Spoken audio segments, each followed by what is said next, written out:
Tivemos contato com o Dr. Rodrigo Lasmar, que nos posicionou a respeito de todos os Copa America quarter ফাইনালে উরুগুয়ের মুখোমুখি হবে Brazil.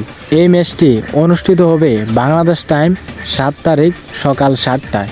ম্যাচটি দুই দলের জন্যই গুরুত্বপূর্ণ একটি ম্যাচ, কিন্তু এখানে কোন দল জয়লাভ করবে সেটা বলা খুবই মুশকিল, কারণ দুই দলই অনেক শক্তিশালী দল।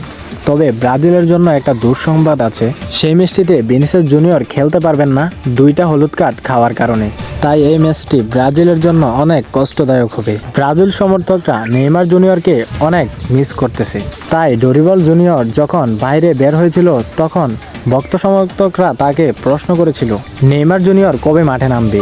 সঙ্গে সঙ্গে হেসে প্রশ্নের উত্তর দিল ডরিবল জুনিয়র, নেইমার জুনিয়র কিন্তু আমাদের অনেক মূল্যবান একটি সম্পদ, তাকে ছাড়া দল একদম শূন্য ছাড়া। সে এখন পুরোপুরি ফিট হয়েছে, কিন্তু তাকে নিয়ে এখন আমি দলের জন্য রিস্ক নিতে চাচ্ছি না, কিন্তু দলের প্রয়োজনে আমি তাকে অবশ্যই মাঠে নামাবো, এমন কথাই বলেছেন ডরিবল জুনিয়র। তো দর্শক, যদি নেইমার জুনিয়র উরুগুয়ের বিপক্ষের ম্যাচটিতে অংশগ্রহণ করে তাহলে কেমন হয় তা অবশ্যই আপনার এই মূল্যবান কমেন্ট আমাদের এই ভিডিওর মধ্যে কমেন্টস করে জানিয়ে দিবেন।